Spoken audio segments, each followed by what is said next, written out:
Hello everyone, welcome to Sky Sports Fantasy Football Game Week 22 preview courtesy of Fantasy Football Scout. I am Luke and joined as ever by Niall. How's it going, mate? Yeah, not too bad. Look, doing okay. Had a nice new year, as I hope you and everyone who's watching and listening did. Ready to attack the fixtures, which we now have, which is hmm positive in the sky.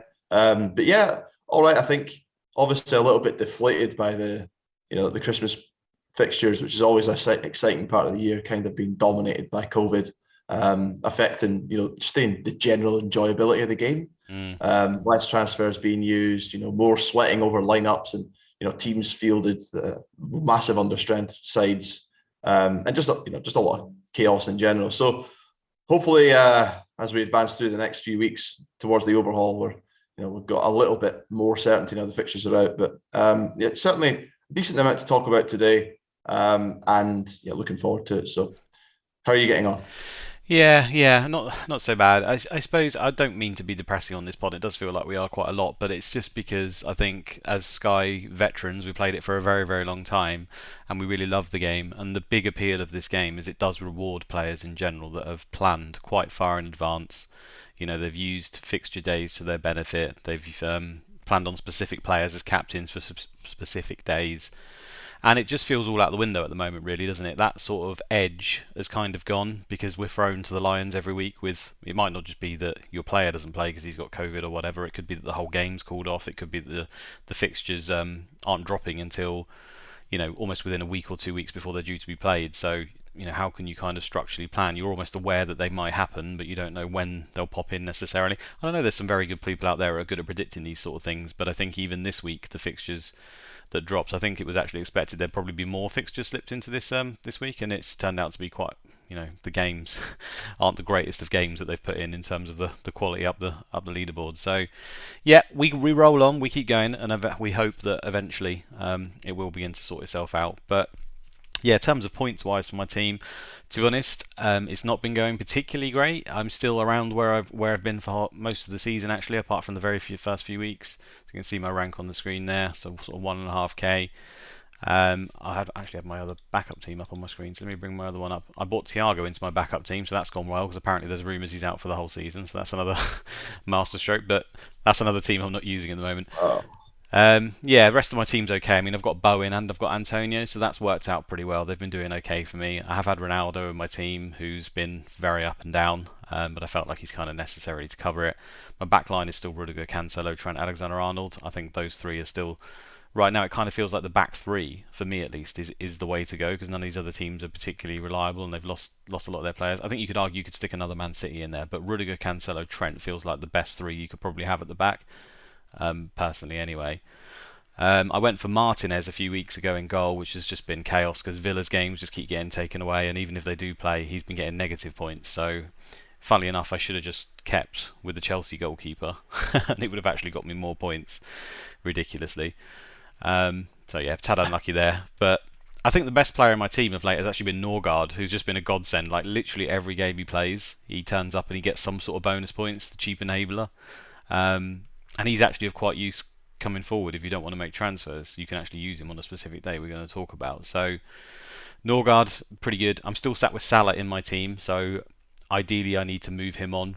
And there's a couple of options I think we're going to talk about there. But apart from that, my team, I'm really happy with it in terms of the personnel I've got at least.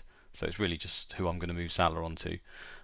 It is my main dilemma. Have you got any sort of dilemmas coming up? yeah, a fair few, and I think you'd be hard pushed at the moment to find someone in this game who's absolutely delighted with their team. Because I don't think there's been many players that have been scoring consistently anyway. I mean, the clean sheets seem to have dried up amongst the big teams, amongst every team, really. So those that went big at the back haven't been rewarded. A lot of people went heavy on the attackers. There's not been a huge amount of goals scored by prominently owned players. So Mm, that's been affected too. And even the high owned players like Gallagher's not really done a lot recently. yeah. Yeah, and so it's been pretty poor really the last few weeks. So Yeah. hopefully things look better. I mean, looking at my team as well. I mean, I brought in De Gea in goal, no clean sheets from him. So I kind of expected at least one from him, but haven't Mm, got anything. A couple of save bonuses, better than nothing, I guess. Still got a couple of Chelsea lads at the back, and I'm sitting with Reece James still in my team, who obviously got injured. I just couldn't for the life of me find a replacement that I wanted to go to, Hmm. especially as we didn't get the fixtures until the end of the game week. I was thinking about moving on to Calvert-Lewin, which wouldn't have gone very well given that he missed the penalty. Yeah. We got negative points, and then they didn't get a rearranged game in the last week before the overhaul, when I think a lot of people were expecting they would do. So, Hmm. and then a lot of others who have stacked up on Liverpool and Arsenal players got shafted by the fact that Liverpool had the COVID outbreak. The EFL Cup semi-final game got postponed, and then they potentially lost out on an extra game before the overhaul as well at the end of the month. So Mm. I think there's a lot of people who'll be particularly unhappy, and not many who'll be pretty pleased. Look at the rest of my team. Um, yeah, the Chelsea defenders have been pretty dire. Mm. Bernardo Silva has done not a lot really. Yeah, I took out Rafinha for Tielemans a couple of weeks ago, thinking good chance to steal a match in the fixtures. Yeah. He ended up getting his game against Norwich cancelled, and then hopefully it's going to work out though this week. They've got a game, a midweek game we can talk about in a bit. Yeah. I can cover, and then yeah, the front three pretty poor, as you say. Ronaldo's been hit and miss. And Salah needs to go, and Antonio at least in there as well to cover off the games coming up. So yeah, I think definitely penciling in two transfers, James and Salah out between now and the overhaul. But it's not immediately obvious who you really want to bring in, given Yeah. that only a couple of teams have got additional games and have already got cover from West Ham and Leicester. Yeah, indeed, and we can talk about that in a second. I mean, even to your point there, I think even Salah and Cancelo, who are the clear two best picks in the game at the moment, they're the two highest scorers by quite a distance as well. I think when I was looking, those two are clear of everybody. I'm just going to try and bring it up again here to remind myself.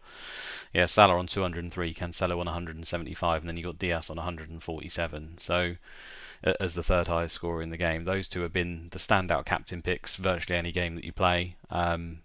And they've even slowed down in the last few weeks. Cancelo's done okay, and Salah's done okay. Don't get me wrong, but nothing like they were in the beginning stages where they were literally regularly returning sort of 15, 20 point hauls and stuff. Now it's gone the other way a little bit. Um, so yeah, I mean we've still got because obviously Sky works a bit different to a lot of fantasy games. A lot of people here will play those. This game week that we've got has actually only got a few fixtures. So I'm just going to bring it up on the screen here. We've got Southampton versus Brentford, Everton versus Leicester, and West Ham versus Norwich. Now, to my knowledge, I think we were saying just before the chat, the overhaul will happen in 3 weeks' time. So it happens after the 3rd. 3rd of January, yeah. And there's no other fixtures, as far as we know, to be put in this period, is there, from now until the overhaul? So I think what we've got is actually for once what we can work with, was just a little bit of a positive, and even the captain days and stuff. So it's kind of a return to the days of old, even if it is a very short window from here to the end. I am right in saying that, aren't I? You are absolutely right, but obviously there is still the huge asterisk that games could get pulled Of course, at the yeah. drop of a hat. So that's going to be, another factor that we've got to think about. Ultimately, there's not a lot you can do about that, though. You've got the fixtures in front of you. You've got individual captain days that you can plan for, but where possible, still holding off on the transfers until maybe the night of the game might Mm. not be the worst thing. I've experienced that with Tielemans. I brought him in a few weeks ago. A couple of games, well, one game got postponed. Got a bit fortunate that he's got the double game week this week. But it's obviously question marks over whether that game will go ahead now. Mm. At the time of recording, Brendan Rodgers, after the cup game, AFA Cup game, said that they're thinking about putting a request into the Premier League Mm. to postpone that game, given they've only got 8 fit outfield players at the moment. So that might fall out. But yeah, you can just talk through the fixtures, and we'll kind of go through where we're Yeah. going ourselves. Yeah, and I think we can point out a few moves, even if it's not for our team, that we've noticed anyway, that I Yeah. think will be quite popular. So on the screen, we've got Southampton versus Brentford, Everton versus Leicester, and West Ham versus Norwich on the Wednesday. So for the Tuesday, the 11th, I think that this probably serves as an entry point for a few people, because Southampton, Brentford, Everton, and Leicester players are not highly owned. I would expect amongst most casual players and players at the top. I think there's a good chance a few people have got either a Gray in midfield for Everton. Maybe they bought Calvert Lewin in, Southampton, you maybe could have Ward-Prowse. Perhaps you've got one of the Brentford defenders lurking around. And then with Leicester, I think they've got some decent options, but their midfielders have been so injured and in and out. You may have a Maddison floating about, you may have a Tielemans that you've already got, but I don't think a lot of people have got them. So for me personally, I've got Norgard for Brentford, so I could just captain him, and I do actually feel like as he returns 4 or 5 points most weeks, it's probably quite a sensible pick. He'll probably just pick up tackle bonus versus Southampton, and I'd probably be quite happy with that. Thing is, like I just mentioned, I've actually got Salah in my team, so for me, I'm just trying to work out who I want to remove Salah to. So Tielemans is an option for me, I think, for this game. I mean, it could be Maddison, it could be Barnes. I don't think they've even got a striker at the moment. I think there's rumours that Daka might be available for this game, assuming it goes ahead. Nacho's obviously at the African nations and Vardy's out injured. So if Daka's not available, I guess it's going to be Perez up top, which they played in the cup, and by all accounts, I didn't watch it, but apparently he was anonymous, so that would Yeah. worry me slightly. As ever, I'm always drawn to Barnes. Like I don't know why, but I just really like him, and he's done really well for me in the past. He's also let me down a lot, usually because he gets injured, not just because he's been a poor pick. It's usually because he gets injured more than anything else. He does really appeal to me, especially if they haven't particularly got a striker, because I feel like the onus will be on him to be the driving force who has to actually make the goals happen. But Maddison's in fantastic form. He's obviously got set pieces in his locker, and then with Tielemans, I think with the passes, tackles, and then the fact that he's quite likely to be on penalties. He has been in the past when Vardy's been out, and Nachos has taken him before, but obviously he won't be there. So the only person in my mind who I feel like could take him off him might be Daka, but I don't. That would just be based on the fact that he's a striker. So I feel like Tielemans is also probably the best option all round because he's just that kind of sky player. Do you agree with that? And I think I might do Salah to Tielemans on that Tuesday.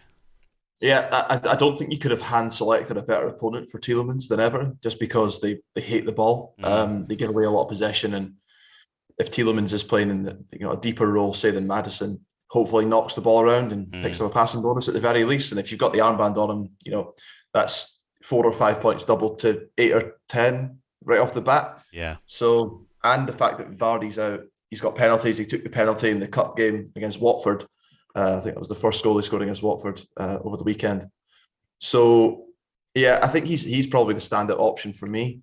I've also, as I say, I've already got Tielemans, but given I've got James and Salah to take out, Mm, I'm looking at the teams that have got the most games between now and the overhaul, and Leicester and Brentford are the two teams that have got the most. So they've got 4 games. Others have 3, and the majority have 2. right. So I think just to maximise the gains, I think I'd probably maybe even think about getting a second Leicester player in, maybe a Maddison.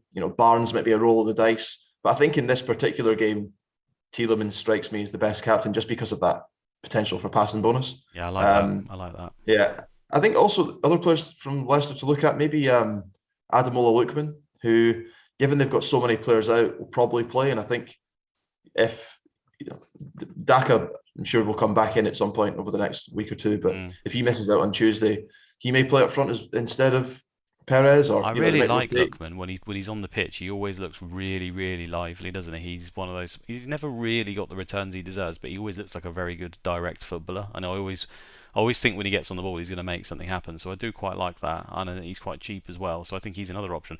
I suppose that the thing that puts me off a little bit with this sort of thing is like we've just listed there that there's maybe 4 or 5 options in the Leicester attack that could do well, which probably Yeah. means that quite a few of them won't do well because someone will end up hogging the points. And I hate that when there's not a standout, like Rafinha in the team, and it's like you could just lose the lottery there. But like you say, if they've got 4 games left and you're covering 2 of them, you're giving yourself a really good chance, I think, of picking up some points in these games because they have got really good games. And I know they're decimated by injuries at the back and stuff, but their attack in general still looks pretty good. I think you could argue that Daka is actually potentially a better striker than Vardy or Iñárritu anyway in the future. He might not be quite there yet, but it'll be interesting to see how they set up. I mean, if they've got a team with Lookman on the right, Barnes on the left, they've got Daka up top, Maddison in behind, and then you've got Tielemans and Ndidi or whoever it is who's fit in centre midfield. I think that's a pretty good team on paper, at least defensively. So, Yeah, yeah, and, agreed. and Everton are dire, right? Everton are absolutely dire just now. We've seen that. I mean, how poor they've been in recent weeks. So I mean, with Leicester, the one thing I would say is that at the back they look completely decimated by Mm. COVID and injuries. I'm pretty sure Chowdhury played at centre back He yesterday. did, yeah, and Um, it does have a big Long effect, doesn't it? At the end of the day, if the team Yeah, can't settle at the back and they can't pass the ball out to the midfielders, and there's a bit of panic, there's no doubt that it does have an effect, even for the attack. Yeah. So that might impact the passes if they've got a makeshift centre back in there. I think Marco Brighton was playing right back and a young lad was playing left back. Mm. So yeah, it might mean that they have less of the ball or less in control of the game. But as you say, their attacking lineup, even despite the injuries they've got, is pretty formidable. So yeah, there's a multitude of options there. I think looking at the other games, so let's say Rodgers' request does go into the Premier League and the game does get canned, which is a possibility. We've seen that happen Mm. quite frequently recently, with not a great deal of notice as well ahead of it. So if it is just Southampton versus Brentford, you've said yourself you've got Norgard in there who Yeah, I'd just has leave been it at picking that up. point. Mm. I wouldn't do anything if I were you. Just keep him. Mm. Anyone else who's sitting with Norgard, I'm quite content captaining him. He's been picking up tackles in pretty much every game. He's a consistent, solid player.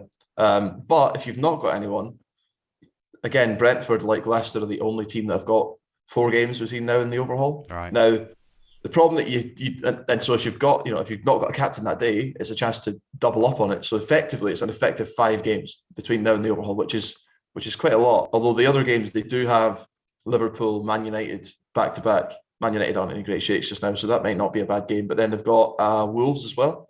Yeah, and they are So good. pretty tough fixtures, attacking wise. Wolves are solid at the back. Liverpool obviously pretty solid at the back. Man United, they're not dreadful at the back. Uh, Are you sure? okay. Well, relative to the rest of the league, I mean, compared to the top Well, teams, yeah, relative to Brentford's attack as well, you have to bear in yes, mind, right? yeah, Yeah, exactly. exactly. So Norgard might even be the best option if over the course of those games, tricky games, a midfielder that picks up tackles. If he gets 5 points every game between now and then, Yep. including a captaincy, that's a good number of points. So yeah, I think he's worth looking at. I think if you do want to roll the dice a little bit on Brentford, Tony could be a good option. He's been scoring terribly recently, but he is on penalties and could. Yeah, it would just be a sheer volume talisman of the team on penalties pick, wouldn't it? It wouldn't be based on fixtures or form or anything like that, but it wouldn't surprise us if he, picks up 2 penalties across the 4 games and ends up being a decent option at his price. I think the problem we're having here is a lot of the players that we're listing, like for example Norgard and Tony, that are cheap and are really good picks. I think a lot of people have got a lot of money floating around in their team at the moment, so there's almost that desire to spend a lot of money on someone, and you kind of want a player that you think is definitely going to do the business for you because we're taking Salah out of our teams and stuff like that. And then obviously when you're going right down to these guys, it could work out for individuals on their team depending on how they want to set up. Maybe it enables something else. But I suppose in Sky, and I don't know how you feel about this now, but I don't really care if I've got money on the bench as long as they're the best pick as long as I think they're the better pick. It doesn't matter to me that I've got 4 million sat on the bench or whatever. We've got the overhaul coming up in 3 weeks, so it almost doesn't matter. If you sat there with 4 or 5 million in your bench and you think you're picking Norgard because he's going to score more points than Tony from now to the end of the season, I don't have a problem with it. I think it's fine. Not do I. And as you say, the overhaul's coming up in a few weeks' time. It doesn't matter. It really doesn't matter at all. I think possibly once, maybe after the overhaul, if you're sitting with 7 or 8 million in the bank, it does feel a little bit awkward. Mm. But it's not going to bother me. And it's purely a fixtures play because they've got extra games, over some of the other teams. So that's the way I'd look at it. I think I wouldn't consider any Southampton players. I think if you've got a Southampton player, if you've got Ward-Prowse, he's been playing really well. You captain him. Yeah. But they've only got 2 games after this one. And I think it's Man City they've got and Wolves away. So It's Wolves away and then it's home to Man City, yeah, which it's you a wouldn't tough expect game. anything from, would you? So yeah, wouldn't be tempted there personally. So yeah, I think that's probably Tuesday covered off. What are Mm. you thinking about going to Tielemans yourself then? I might do because, like I say, I could just do Norgard. The problem is, and we're going to talk about it in a minute, I guess, is I don't have any Watford, and they look quite appealing as well. So I could, for example, just do Salah to Dennis or King, which would also give me extra games and captains. But we'll talk about when we get to because there's the Friday game with Gallagher involved as well, which is part of a chain. So for Yeah. Wednesday, for now, West Ham versus Norwich, I think it's very simple, isn't it? There's obviously only one game on. You're not going to have any Norwich players in your team. I wouldn't have thought. You're not going to be captaining them if you do. You probably want a West Ham player, assuming everyone's fit and viable. I mean, I'm sat with Antonio and Bowen in my team. I think that's great because I've got probably in my mind the 2 best options. Unfortunately, that also gives you the option to captain the wrong one and get it get it wrong. So it's almost okay, I think, if you've got one and it forces your mind into one. But I think for me on that day it will probably be Antonio. I just think he's probably the better option. because Norwich seem to give up chances to their strikers a lot. I think it's the kind of game that Antonio could thrive in. He doesn't have to be used so much as a decoy and running off to the left and all the other bits that he may have to do in other games. The hope is that Norwich have thrown in the towel and Antonio will really fancy it. He's looked a lot fitter of late as well. And he did score 4 against them. Not that it should matter. I think was it last season or the season before. So he's got previous. And although Bowen I think is an absolutely fine pick personally, he's obviously on set piece. He's obviously very offensive. If anything, he's full of energy. He's all over. It wouldn't surprise me if he outscored Antonio. But I think personally, I'm probably just going to go for Antonio and just hope that it's one of these games that he bullies the opposition, which he can do at any point. Yeah, I'm with you on that. I've had Antonio for a little while now, and I think I brought him in on that weekend when people were debating getting Bowen or Antonio. I went for Antonio just because I think his ceiling potentially is higher. And yeah, I think it's been quite equal. I think, obviously Antonio scored more against Palace, Bowen scored more against Watford, and I think it's been fairly close. Antonio might have just outscored him, but it's been tight. But I think for this game, I'm pretty happy, confident. Captain Antonio as a differential captain at this stage of the season. I think Antonio's ownership was just checking there, 20%. Bowen's is over 50, so nearly 51%, which is really high. So I think, even though you've got both, you're kind of going a little bit against the grain by Captain Antonio, because I think, obviously, the ownership play would have been Bowen. But, both options are brilliant, and they've got some good games coming up, and we'll talk about this in a bit, but certainly you could look to captain them again at the weekend. Yeah. So yeah, I think if you've not got a West Ham asset, Antonio and Bowen are probably the two standouts. They are. Maybe worth also considering Lanzini. Lanzini's been playing really well just now. Yeah. And Ben Rama's obviously away, so that kind of frees up more, more solidity of his place in that front kind of three off the striker. And he's been playing pretty well, takes penalties as well, set pieces, is on everything. So he could be a good differential pick. Maybe if you're down kind of in the, between 5,000 and 10,000 or something, and you fancy rolling the dice a bit, doing something different. I wouldn't knock you off of bringing him in. I think he just scored as well in the FA Cup. Yeah, he did. So did he? There you go. So he's a man in form, and takes penalties too. So I think he could be a good pick. I really but beyond like that. Yeah, I don't think there's anyone else in that West Ham team that I'd look to. No, but I do think it's a game where you probably do want some coverage. I think not only is I mean, the ownership shouldn't particularly be a factor, but it is a factor. They are well owned. It's an obvious game in terms of, at least on paper, the result should very much be West Ham win it. They've got some great fantasy individual picks.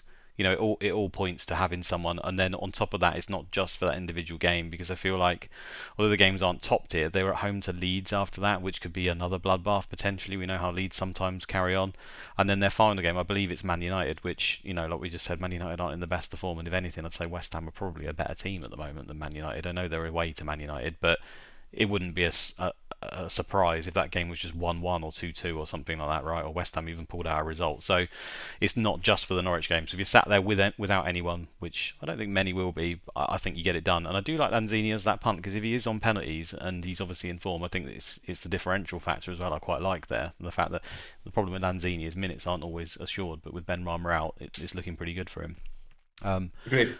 The other thing that puts me to Antonio, just one other thing rather than Bowen, is just that Bowen doesn't really get bonus points. I know he got tackle points last game, but aside from that, I don't think he's got any bonus points in about the last sort of 8-9 weeks, which is quite surprising because he's very busy, takes a lot of shots, etc. But he hasn't even been getting the shots on target. So, yes, he's got the assist. It's really set pieces versus the chance that Antonio has shots on target. I can't see Antonio not getting shots on target in that game. Even if he doesn't score, I'd like to think he'd pick up that as a minimum. So yeah, that's just another reason why I'd personally edge towards Antonio. Should we move on then? Friday the 14th of January, because we may as well cover the next week as well, because this one is so small. Brighton Palace. I think a lot of us still have Gallagher around in our team. It's been unfortunate that he's been out for COVID, but I didn't see any reason to move him because of this game. I didn't have any Brighton and I hope to be back, and also just because he's one of the best Sky assets in the game. So he's still in my team. Some other people may have removed him. So what are you doing on this week? You still got Gallagher? Because mine's just going to be Gallagher on that day. Yeah, same story here. I think he's still like nearly 90% owned, Gallagher. So It's almost one of those games you throw the armband on him just by default. The game takes place and you probably don't move regardless of whether he does well or badly. Yeah. And I think with Brighton and Palace, I don't think there's any reason to bring in their players No. for this game. I mean, if you're sitting there without Gallagher, if you're sitting with no Brighton as well, no Palace, I'd probably just skip this one. I I think I'd think just I'm in leave it. agreement. I think you could look at Trossard because I feel like he's been playing up front for a start. He might not play up front against Palace because they could use Morpie, but against Chelsea on Tuesday, I'd be very surprised if it isn't Trossard up front in that game, just for a little bit more control because that's what they've been doing. So he could be a reasonable option on that day. The only other game on that day is Watford Burnley. Now let's say Dennis is injured or whatever because there's slight doubts around him. You may not want to have Josh King. Then maybe suddenly he's a backup option because also a lot of people might not have Chelsea anymore because James might have been the last one out. So potentially he's an option there. And then their other game is versus Leicester, who we've just said have got incredibly leaky at the back and the defence is all over the place. So I don't think Trossard is the worst buy if you've got no one. And it's like I say, it's a captain and two other games where I think he could do okay. But it is a bit out there. It's one of those ones where probably if you've got quite a lot of transfers and you fancy a bit of a roll of the dice, it's by no means a clear pick to me. Yeah, and I think that's probably the case for a lot of these games. If you're sitting there with a player who's injured, people obviously have got Son who's now out for the month. A lot sitting with Salah. People think still sitting with Reece James. There's a few players who are going to be injured until the overhaul. So I think if you're sat with a player like that and there's a captaincy game that you've not got coverage for, definitely worth thinking about. And I think we'll move on to talking about the games on Saturday the 15th, where I think we're going to talk about Watford. Yeah, my plan with Watford, because obviously they've got that game, the individual game day on the 21st, the Friday night game against Norwich. My initial plan was to skip that. But now that there's an opening for me to make a transfer, because I've still got, Salah and James in my team, I think I'm actually going to cover it now. Just because it's an opportunity. So yeah, I think, if you've got areas of your team that you need to patch up and players that are going to be out, then bringing in a player who also covers off an individual captain day is probably the way to go. Yeah, agreed. And this is where, for me, as I've only got Salah that I'm particularly have to sort in my team, it's whether I do Tielemans or whether I go Dennis. I think I still prefer Dennis to Josh King at the moment just because he's been playing more central. He's obviously been scoring the goals. At one stage, there was an argument to go King. He was the main man up front and he's on penalties. But it seems to have switched of late, and King's been on the left wing and Dennis has been up top. And in that scenario, I prefer Dennis. There's a slight doubt around his injury. I think the manager said this week he's still not quite right. We obviously had this African nations thing where we don't know, is it an injury or is it something else they're potentially covering up a little bit there because it doesn't look like the camp's completely happy in all areas. I'm not sure. So there is an element of risk with Dennis, but I still feel like he's probably the standout pick. There's also the fact that he's so damn cheap in Sky as well. It might just be that the way your team's set up, you can only get to him. But yeah, I think one of Dennis or King for that game for me is also an option. So it might be for me that I remove someone else from my team, and that person might have to be the Gallagher because we've just said if I've captained him on Friday, the 14th of January, if you take Gallagher out and you can move to a striker, obviously you have to have your team set up in that way. Then Watford are just the clear standouts, aren't they? Because they're playing on that Saturday away to Newcastle, where I think we're going to talk about captains, but he potentially could be captained in that game, maybe. I think that's an option at least. You then end up having home to Norwich Friday the 21st, which, again, we couldn't ask for a better fixture, really, could you? So, gives you that game as well. And then I think that's it, isn't it? Oh, no, there's one other game I've missed as well. Away to They've Burnley, got sorry. Burnley, Yeah, in the middle. in between that, where you could say Yeah. he's actually the best captain on that day as well, maybe, because Chelsea and Brighton, Chelsea not been in great shakes. They're away from home, and Brighton are a good side. I don't think Rudiger's passing numbers have been right down, and I think he's probably the last. If anyone's got a Chelsea player in their team right now, it's probably Rudiger, and Rudiger's passing numbers are way down, and they're away to Brighton, who can hold the ball pretty well. So you're basically relied on a clean sheet there for Rudiger for me. So I think that's a good one where you'd probably pick the Watford player because Burnley are all over the place defensively as well. So Yeah. I can't see an argument not to get a Watford player, basically. No, I can see the merits in it as well. And I was purely looking at that kind of 21st of January game as I've not got any cover for that. It would be nice to bring someone in to cover that game off. And then it just gets even better, as you say, with the other games. Newcastle away is a good game. And the Burnley game, you probably could captain him. I think I was looking at Rudiger or, for my sins, I've still got Alonso, so maybe even him. Yeah.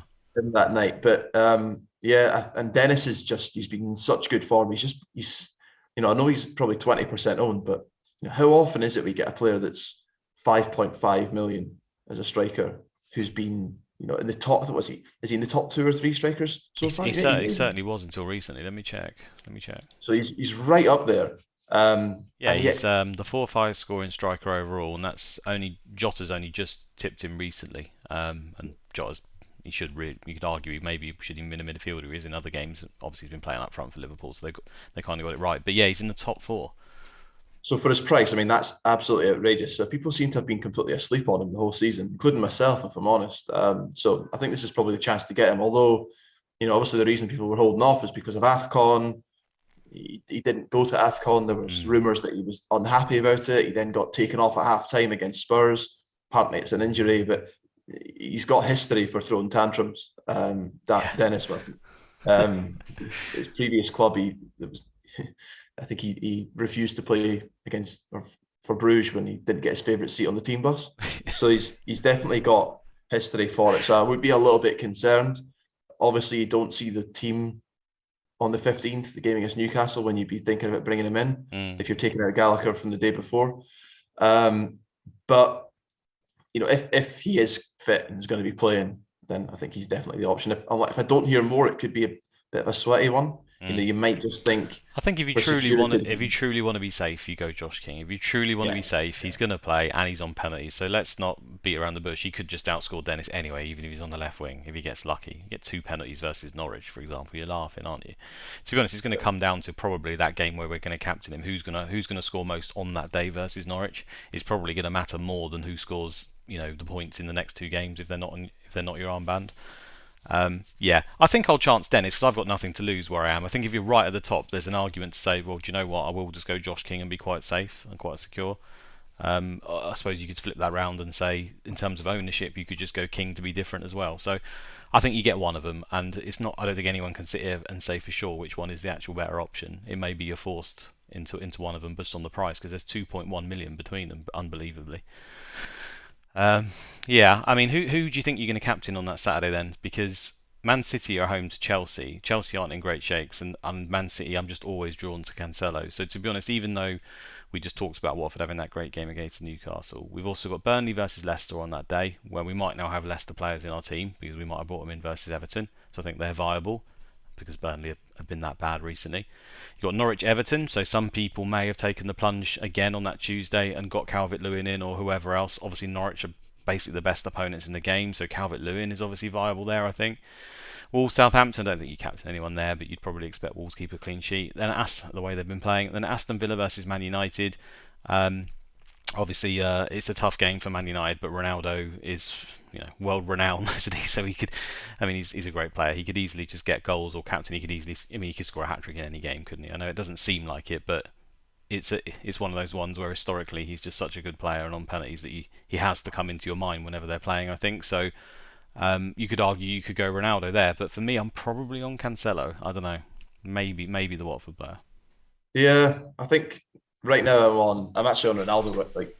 I think in my head right now, but it's not a very exciting day captain wise. There's no one who absolutely stands out. I think No. if he did have Calvert-Lewin against Norwich, I would probably go there. I've not got him. I was thinking about getting him in, but I didn't bother in the end.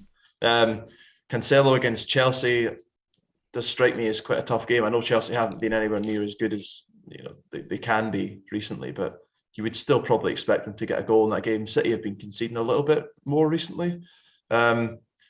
And then Man United, that strikes me as a game they probably lose in. So it does, doesn't it? I don't know whether it's just me being, because I kind of support Man United, but being so pessimistic the way we've been playing, and Villa just look like a well-coached and organised team, which is kind of like what Man United will hate coming up against. Any team that looks like they have a plan and know what they're doing, i.e. Wolves last week, just seem to be able to play pretty well. And obviously Villa being at home under Gerrard, they've looked reasonably solid. It doesn't stand out as a guarantee Man United score in that game, does it, or play particularly well? No, I mean I'm also sitting with Bernardo Silva in my team. Maybe that strikes me as the kind of game he could do well in. Yeah. A big game, likes playing against tough opposition. Maybe he'd go there, but yeah, it's a really really difficult one that day. I think at the moment I'm sat on Ronaldo, but I'm just a bit nervous about Man United. I think part of the appeal about getting Ronaldo in was that United had single match days and games where there was no competition for the armband, so it was obvious you just go there. But I don't really feel so comfortable captaining him when there is competition on the day. No. So yeah, difficult. I think Cancelo will still likely manage to get passes, maybe, and if he doesn't, because I think Chelsea will sit back. I don't think they'll go for, especially the way they've been playing. I think they will play on the counter. I think it's well established now that if you want to beat Man City, you soak up the pressure and you try to isolate them. And he tried to do that in the other games. Remember, he went for the two up front system, which he'd not done for ages, and he had Lukaku and Werner up top on his own. Obviously, he's been playing with a front three of sorts. And in that one game, he did Lukaku and Werner. So I think it'll be something similar, and therefore they might concede a lot of possession to the likes of Cancelo. I imagine Cancelo is going to be at left back this time because Walker's now back. So I think Yeah. Walker will be at right back. So if you're thinking Cancelo versus Alonso, I don't think that's going to happen. I think he's going to be left back. But it does give him the option to sort of step up the pitch and manoeuvre. Obviously, they've not got James at the moment, Chelsea either. So it could be Azpilicueta at right wing back, which is obviously tough to get by. But Cancelo being on his right foot, if anything, when he pushes up, he then cuts inside a little bit, right? So I think he'll get space. I think he'll do okay. And he's the second highest scorer in the game. I think he can get something in there. It's the kind of game where if they're sat so deep, the space will be for him, and therefore he might be the one who's dictating the play a little bit. That's my hope anyway. So it's probably going to be him. But yeah, as a backup, I do like the whole Dennis situation. I think Newcastle is just pretty dreadful. And if I had Calvert-Lewin, I think I'm with you. If I had Calvert-Lewin and you've gone there, why wouldn't you captain him in a game like this on penalties up front versus Norwich? I mean, you're not going to do it now when there's no standout option. When are you ever going to do that sort of thing? So I think that's probably what I would do, yeah. Should we move on to Sunday? So for Sunday, Yes. it's very small on my screen there, but I think hopefully you guys can see it, 16th of January. We've got Liverpool home to Brentford. Obviously no Salah, no Mane. We've got West Ham home to Leeds, and we've got Spurs at home to Arsenal. So again, it's quite tricky, I think, because there's obviously the standout options of West Ham and Liverpool. Which way are you edging at the moment? Well, I've got no Liverpool coverage at the moment, Right. so I think I'll be on Antonio as it stands. Well, I mean, I've got no Liverpool coverage. I've got Salah, but he's obviously gone, so he'll need to go. And Liverpool, they only have 2 games, so I don't think I'll be bringing one in. So yeah, I think I'll be on Antonio that game. Should be an open enough match against Leeds. They're at home. It strikes me as it could be a decent return for him if he scored against them last time, I think too. So yeah, I'd probably go there. But I think if I had Trent or maybe I had Jota, I'd probably captain them. For Yeah. Liverpool, the home game at Anfield. Yeah, I think they could do well. Yeah, I've got two. So we haven't seen Liverpool without Salah and Mane yet, so it's quite hard to judge how much of an effect that will have on the way they play. But you think Brentford, it's such a good game that you'd hope that with Trent sat in my team, that he could still do fine in that game. And I think I'm edging towards Trent simply because although Leeds is a fantastic game and it could be up and down, obviously West Ham play on the Wednesday versus Norwich, and then they play on the Sunday. So there's a few days between them, but we know what Antonio's like, and I think Leeds is such a up and down game where you need to use a lot of energy. I wouldn't be surprised if Antonio is absolutely knackered come the 70th minute in that game, and that's the only thing that holds me back a little bit from. I feel like Antonio will have to do his damage early, which he could easily do, to be fair. But I think there's a chance, especially if they score 1 or 2 goals and they go up, that Antonio comes off in the 70th minute there. So I think with Trent set in my team, he's a little bit of a differential. That's probably where I'll go. But I do like both those options. And I think if you've got Kane, obviously he's got a fantastic history against Arsenal. I just don't know whether I'd be willing to do that the way Arsenal are playing, and the fact they've got Son out, it doesn't really appeal to me to do that. No, neither. I think Arsenal. If you're putting a bet on right now, I think you'd probably back Arsenal to win that game. Yeah, so if you sat with Martinelli in your team or someone like that, would you be tempted by him over all the others, or was it not? Is the fixture just too bad to do that? I think if you've got Trent in there or one of the West Ham players or Jota, I think you'd probably go there first. I mean, the Spurs Arsenal game I think could go either way. And to be honest, I could see it being a 0-0 or a 3-3. I have no idea how that game's going to be. Yeah. But yeah, Spurs without Son. Yeah, I think I probably would stick with West Ham or Liverpool. Trent, I think if I had Trent like you, I'd probably captain him. Yeah. Brentford aren't particularly potent in attack, so I could see a clean sheet. Passes makes me terrifies me even thinking about it without having him at all. But yeah, I think if you've got Trent, you go there.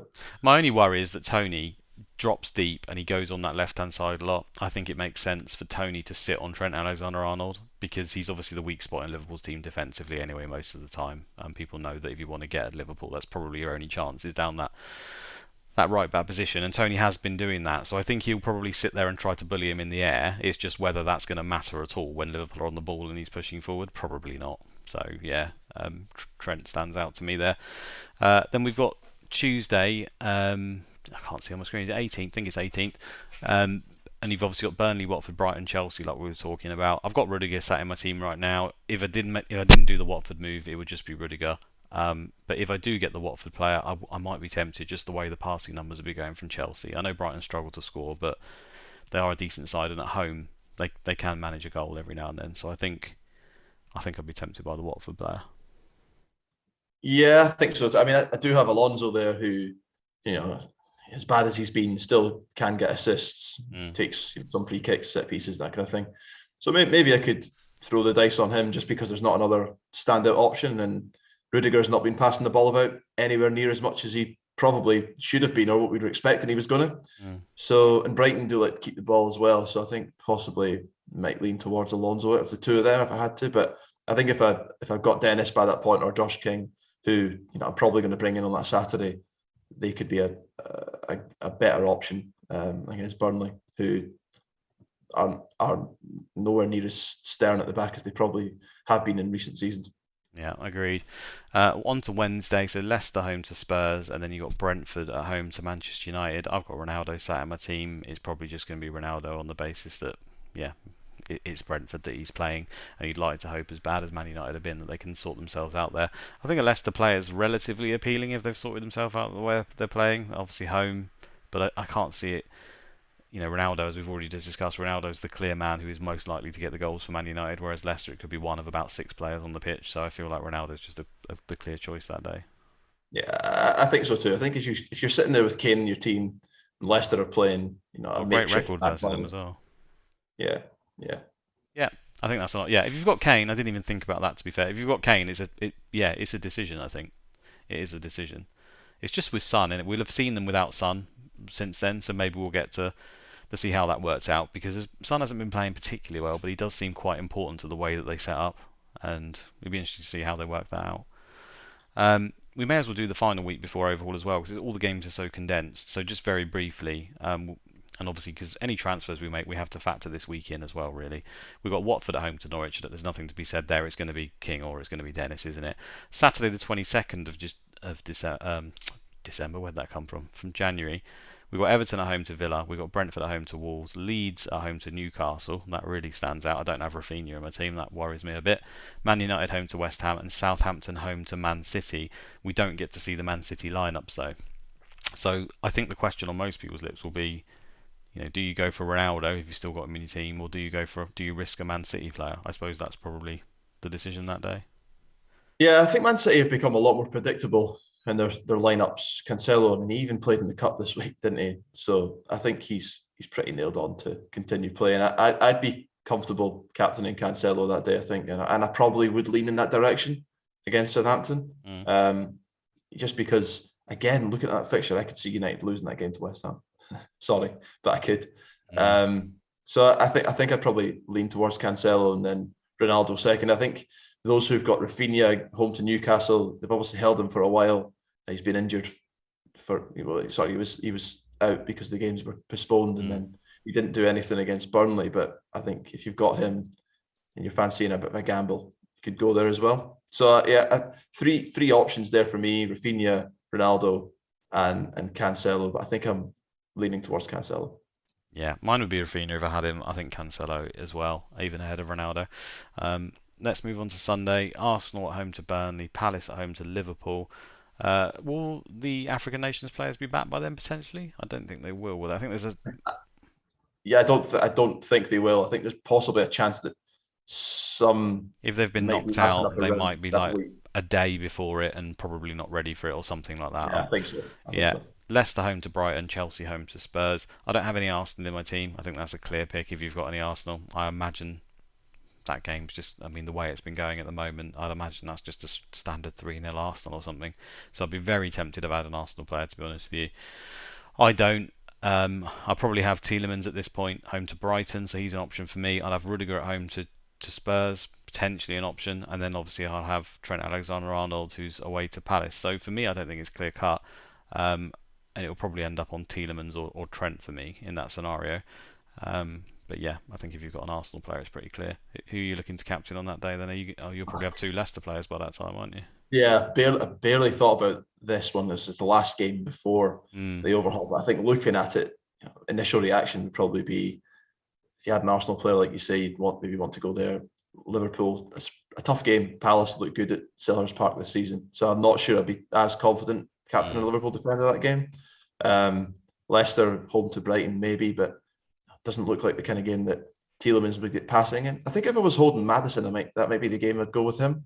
Um, just because if there's going to be goals on Mm. the Leicester side, that he might be involved in them. And then Chelsea Spurs again is a difficult one to predict, but Rudiger might get passing in that game depending on how Spurs set up. But I think that is a tough one. I think I'd probably go for the Leicester player. Yeah, well, hopefully the games will guide us by the time we get there. It could be that Chelsea have started to look solid again, and Spurs have been tragic without Son, and Rudiger Yeah. just becomes the clear, easy pick there. I do worry about Gallagher on that day because I probably won't have him in my team. Like I've said, if I'm going to take him out, and I know we shouldn't worry just for one game, but I feel like Liverpool, Palace at home, when Liverpool have been away, they've got two of their star players out. It feels like we've seen this in the past with Gallagher, that he's just turned up in some of these big games, and he's that kind of player, isn't he? Where I still fear him in that game. So I'll really be hoping he doesn't do anything. But it's only one game. I like to think I can get away with it before overall.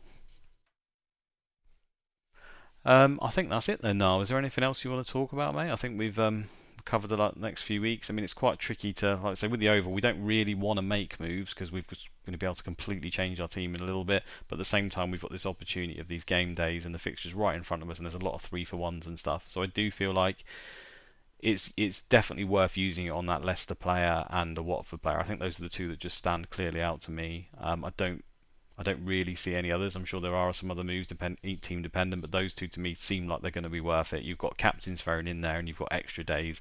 They're good players. It's one of those ones where, to me, it almost doesn't matter what your transfer count is. It doesn't matter if you're sitting there with 30 or you're sat there with even 15 and you're worried about it. I still think that's probably worth a transfer.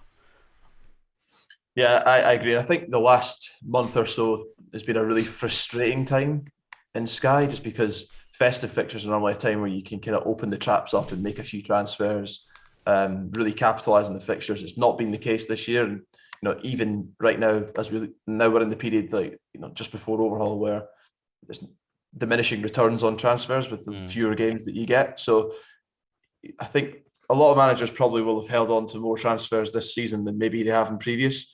And it is just worth pointing out at this stage that we still do have 15 or 16 games still to be rearranged. Yeah. That's after the ones that are already being penciled in for this month. So there are going to be tricky fixtures to come, and having transfers in your back pocket will definitely not harm you later in the season. So it's frustrating as it is to see a team that you don't like the look of. I think right now you just bite your lip and hold off until the overhaul when you can go back to the drawing board and tear it all up. 100%. I'm looking forward to that overhaul one. I think there's a lot to consider at that point.